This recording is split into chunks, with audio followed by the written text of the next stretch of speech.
اللهم صل على سيدنا ومولانا محمد افضل صلواتك بعدد معلوماتك وبارك وسلم وصل عليه.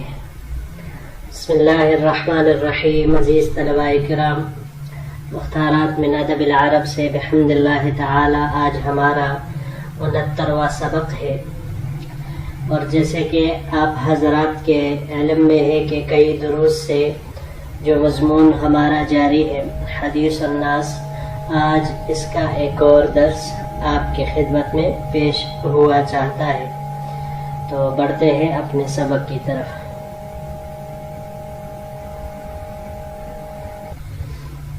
جی، تو اب تک ہم نے ان صوفیہ حضرات کے سفر کے بارے میں جانا کہ کس طرح یہ پہلے ایک زاہد کے پاس گئے، تو اس کی بھی ساری دلچسپی باہری امور پر تھی کہ باہر کیا ہو رہا ہے، حالات کیسے چل رہے ہیں، لوگوں میں کون کون سی باتیں پھیلی ہوئی ہیں. تو اس سے بچ کر یہ دوسرے ابو عمر زاہد کے پاس آ گئے جو دوسرا زاہد تھا. اس کے ہاں بھی معاملہ اسی طرح کا پایا، تو لہذا اس کے پاس سے اٹھ کر یہ پھر باہر نکلے، اور پھر انہوں نے سوچا کہ ابو الحسن ضریر رحمہ اللہ ان کے پاس چلا جائے کہ وہ ان کے خیال میں وہ ان سب سے مرتبے اور درجے میں وہ اونچا ہے. تو انہوں نے ان کی طرف قصد اور ارادہ کیا. پھر جب ان کے مسجد اور محلے میں پہنچے تو وہ مسجد میں تشریف فرماتے، یہ ان کے پاس پہنچ کر وہاں بیٹھ گئے.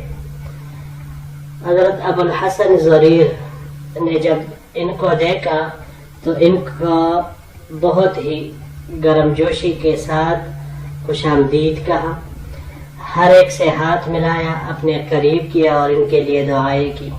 پھر ان کو اپنے پاس بٹھا کر انہوں نے وہی قسم کی باتیں بلکہ اس سے زیادہ شروع کی جو پہلے دو زاہدوں نے کی تھی، کہ آپ کے پاس کیا کیا چیزیں ہیں، کیا کیا اخبار ہے. لوگوں کی باتوں میں سے میرے پاس بہت سارے سوالات جمع ہو چکے ہیں، یہ ہے وہ ہے، بہت طرح طرح کی وہ باتیں کرنے لگے. تو آخر میں پچھلے سبق کے آخر میں ہم نے پڑھا تھا کہ یہ بزرگ فرماتے ہیں کہ ہم سوچنے لگے کہ یہ شخص جسے ہم سب سے اوپر رکھ رہے تھے ان دونوں سے، اس نے تو ہم سے ایسے ایسے سوالات کیے، اور اس کی حالت دیکھ کر ہم تو پچھلے دونوں کو ہی بھول گئے. تو ایسی حالت ہو رہی تھی اس وقت ان کی. اب آگے یہ اپنا کلام جاری رکھتے ہوئے اپنی بات کو آگے بڑھاتے ہیں. وَمِمَّا زَادَ فِي عُجْبِنَا أَنَّ كُنَّا نَعُدُّهُ فِي طَبَقَةٍ فَوْقَ طَبَقَاتِ جَمِيعِ النَّاسِ. سب سے زیادہ تعجب کی بات، یعنی ہمارے تعجب میں جو بات اضافہ کر رہی تھی وہ یہ تھی کہ ہم نے ان کو یعنی ابو الحسن ضریر کو لوگوں کے طبقات میں سے سب سے اعلیٰ ترین طبقے میں شمار کیا تھا، کہ ہم ان کو کہاں پر رکھ رہے تھے، اور ان کے سوال اور جواب اور باتوں سے ہمیں کیا چیز ہمارے سامنے آئی. فخففنا الحديث معه وودعناه وخنسنا من عنده. چنانچہ ہم نے اپنے بات کو کم کیا، یعنی اپنی گفتگو کو سمیٹا، ان کو الوداع کہہ کر ان کے پاس سے کسک گئے. بس جلدی سے وہاں سے نکلنے میں ہی اپنی عافیت جانی اور جلدی سے وہاں سے کسک گئے. وطفقنا نتلاوم على زيارتنا لهؤلاء القوم لما رأينا منهم وظهر لنا من حالهم. ہم ایک دوسرے کو محض اس وجہ سے کہ جو کچھ ہم نے ان لوگوں میں دیکھا اور ہم پر ان کا جو حال ظاہر ہوا، تو اس قوم کی زیارت کرنے پر ہم نے ایک دوسرے کو ملامت کرنا شروع کر دی. وازدریناہم وازدریناہم، ہم نے انہیں حقیر سمجھا. ان کے ان حالتوں کو دیکھ کر اب ان کا جو مقام اور مرتبہ ہمارے دل و دماغ میں تھا وہ ختم ہو چکا تھا، بلکہ ہم نے ان کو حقیر جانا. وانقلبنا متوجہین الی دویرتنا التي غدونا منها مستطرقین قالین. اور اپنے چھوٹے سے گھر کی طرف، دویرہ چھوٹے سے گھر کی طرف جس سے ہم صبح نکلے تھے، اس حالت میں پلٹے کہ ہم راستہ تلاش کر رہے تھے، کال لینا اور تک چکے تھے. یعنی ہم ایسی حالت میں اپنے پچھلے گھر جہاں سے ہم نکلے تھے، چھوٹے سے گھر جو صوفیہ والا تھا، تو وہاں سے اس حالت میں نکلے کہ ہم راستے کی تلاش میں تھے اور بالکل تکن سے چور چور ہو رہے تھے.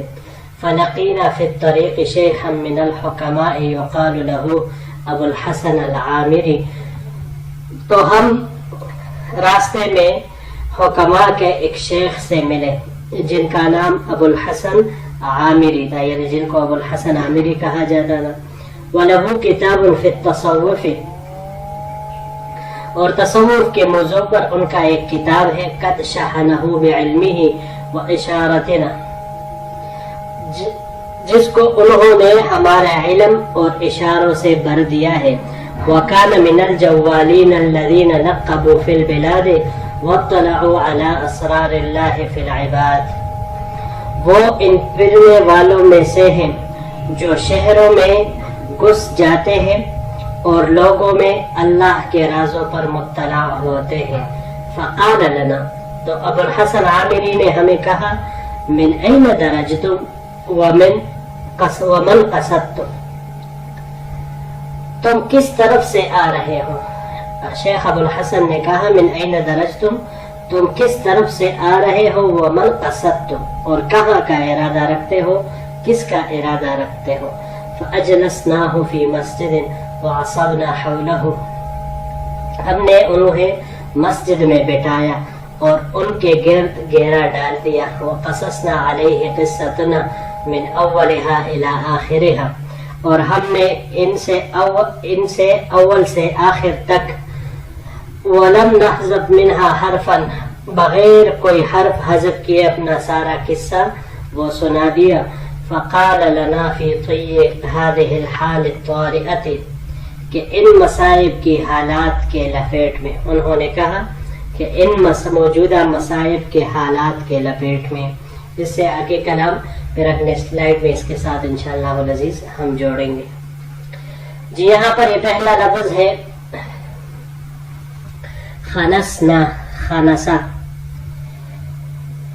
خنسا باب ضربہ سے خنسن، اور اسی طرح نصارہ سے بھی خنسن، خنوسن، پیچھے ہونے کے معنی میں آتا ہے، فلاحدہ ہونے کے معنی میں بھی آتا ہے. لیکن اگر انہی دو ابواب سے یعنی باب ضربہ اور نصارہ سے اس کا مصدر خنسن آ جائے نون کے حرکت کے ساتھ، تو یہ پیچھے کرنے کے معنی میں آئے گا، چھپانے کے معنی میں آئے گا. اس کے علاوہ باب سمعہ سے جب ہم اس کو لیں خنسن، تو خنسن یہ ناک کا چپٹا اس کو کہا جاتا ہے، اور اس کے سرے کا اٹا ہوا ہونا، کہ جس کا سرا بالکل اوپر کی طرف اٹا ہوا ہو. اور اگر اس کو ہم باب افعال سے لے لیں اخنس یخنس اخناسن، تو پھر یہ روکنے کے معنی میں آئے گا. اگلا لفظ ہے درجتم. درجتم یہ یہاں پر باب ضربہ اور نصارہ سے استعمال ہوا ہے. باب ضربہ سے مصدر اس کا اور نصارہ سے دروجن یا درجانن، چلنا یا سیڑھی پر چڑھنا، اس معنی میں یہ آتا ہے. اور اگر باب سمعہ سے آئے تو درجن اپنے راستے پر چلنے کے معنی میں پھر یہ استعمال ہوگا. اور باب تفعیل سے جب ہم اس کو لیں گے تدریجن، تو تدریجن یہ لپیٹنے کے معنی میں آتا ہے، اس سے استعمال ہوتا ہے. آخری لفظ ہے یہ الطاریات. الطاریہ طرع سے ہے، اس کی جمع تواری یا طائرات آتی ہے. باب فتح سے یہ یہاں پر استعمال ہوا ہے طرعن یا طروعن، دور سے اچانک آنے کے معنی میں، مصیبت بھی اچانک ہی نازل ہوتی ہے. اور اگر باب کرمہ سے اس کو ہم لے طراءن یا طراءتن، تو پھر یہ ترتازہ کے معنی میں آتا ہے. اس کے علاوہ باب افعال سے اطراءن، اس کا مصدر آئے گا کسی کی حد سے زیادہ مدح کرنے کے معنی میں. جی تو بڑھتے ہیں اپنے اگلے سلائیڈ کی طرف.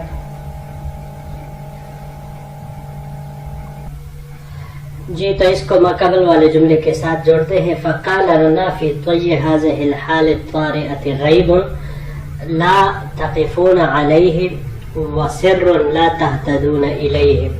یعنی ان اور مصائب حالات کی لپیٹ میں، یعنی شیخ ابو الحسن نے کہا کہ ان پر مصائب حالات کی لپیٹ میں یہ ایک عیب ہے جس پر تم مطلع نہیں ہو سکتے.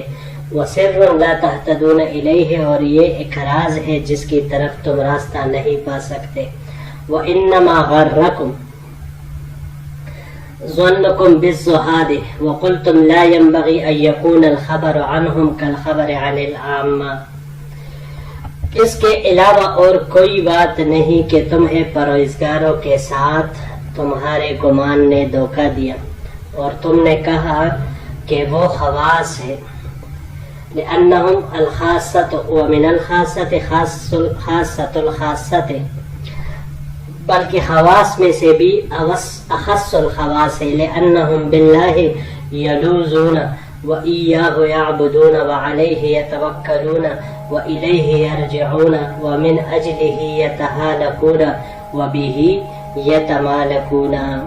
اس لیے کہ وہی اللہ تعالی کے پناہ میں آتے ہیں اور اسی کے لیے عبادت کرتے ہیں اور اسی پر توکل اور بھروسہ کرتے ہیں اور اسی کی طرف لوٹیں گے اور اسی کے لیے کسی شے کے حریص ہوتے ہیں اور اسی کے لیے اپنے آپ کو کسی شے سے روکتے ہیں. یعنی ان کے لیے مناسب نہیں ہے کہ ان کے احوال عام لوگوں کی طرح ہو. آپ لوگوں کے دل و دماغ میں یہ تھا. قلنا له، تو یہ صوفیہ فرماتے ہیں، بزرگ فرماتے ہیں کہ ہم نے ان کو کہا فإن رأيت يا معلم الخير أن تكشف عنا هذا الغطاء وترفع هذا الستر. ہم نے ان سے کہا کہ اے معلم الخیر، اگر آپ مناسب سمجھتے ہیں تو ہمارے لیے یہ حجاب، یہ پردہ اٹھا دیں. وَتَعْرِفُنَا مِنْهُ مَا وَهَبَ اللَّهُ لَكَ مِنْ هَذَا الْغَيْبِ لَنَكُونَ شَاكِرِينَ وَتَكُونَ مِنَ الْمَشْكُورِينَ. اور ہمیں وہ روشنی دکھلائیے جو اللہ رب العزت نے آپ کو اپنے غیب کے خزانے سے بخشی ہے تاکہ ہم شکر گزاروں میں سے اور آپ مشکورین میں سے ہو جائیں. فقال نعم، انہوں نے کہا کہ ہاں، کہ ٹھیک ہے میں آپ کو بتلاتا ہوں اس کا جواب. اما العامہ، کہا کہ جہاں تک عام لوگوں کا تعلق ہے فإنها تلهج بحدیث کبرائها وساستها، تو وہ اپنے بڑوں اور سرداروں کی باتوں سے شیفتہ ہو جایا کرتے ہیں. لما ترجو من رخاء العيش وطيب الحياة وسعة المال ودرور المنافع واتسال الجلب ونفاق السوق وتضاعف الربح.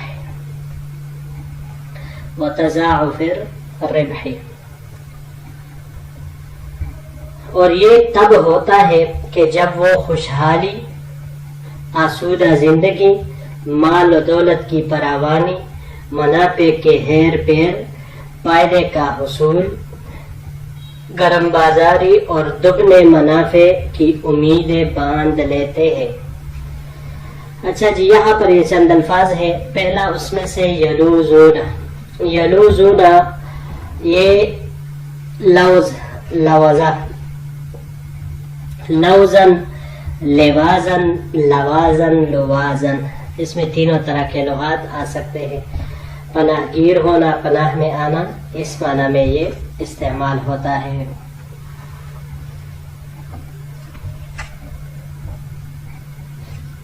اس کے علاوہ یہ باب افعال سے جب اس کو ہم لیں گے تو باب افعال سے اس کا مصدر الاذتن، احاطہ کرنے کے معنی میں آئے گا.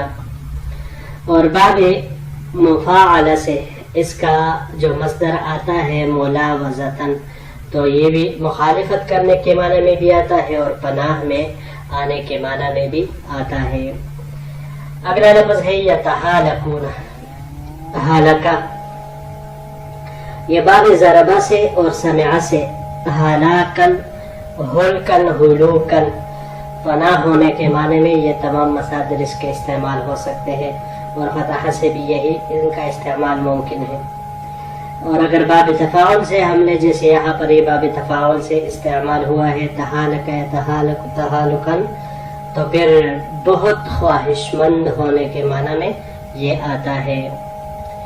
یتمالکون ملک سے ہے تمالک باب تفاعل سے یہ یہاں پر استعمال ہوا ہے تمالکن اپنے نفس پر قابو رکھنا اس معنی میں یہ استعمال ہوتا ہے.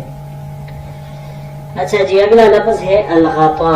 غطا یہ پردے کو کہا جاتا ہے اور اس کی جمع اغطیتن آتی ہے.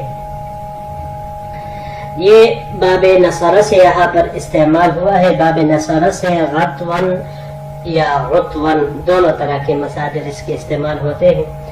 چھپانے یا بلند ہونے کے معنی میں یہ آتے ہیں. اور اگر باب افعال اور تفعیل سے لے لے تو ان سے بھی اس کا معنی چھپانے کا آئے گا. باب افعال سے اغطاءن اور باب تفعیل سے تغطیتن چھپانے کے معنی میں آئے گا. تلہجو. تلہجو یہ لہجہ سے لہجہ لہجن لہجن باب سمعہ سے لہجن اس کا مصدر آتا ہے اور اسی سے یہاں پر استعمال ہوا ہے. شیفتہ ہونے کے معنی میں فریفتہ ہونے کے معنی میں آتا ہے. باب افعال سے جب اس کو ہم لے تو باب افعال سے الہاجن اس کا مصدر فریفتہ کرانے کے معنی میں آتا ہے. اور اس کے علاوہ یہ باب افعیلال سے الحجاجن کا مصدر اس کا آتا ہے گڈ مڈ ہونے خلط ملط ہونے کے معنی میں یہ آتا ہے. جی تو معزز طلباء کرام یہی تک ہمارا آج کا سبق تھا.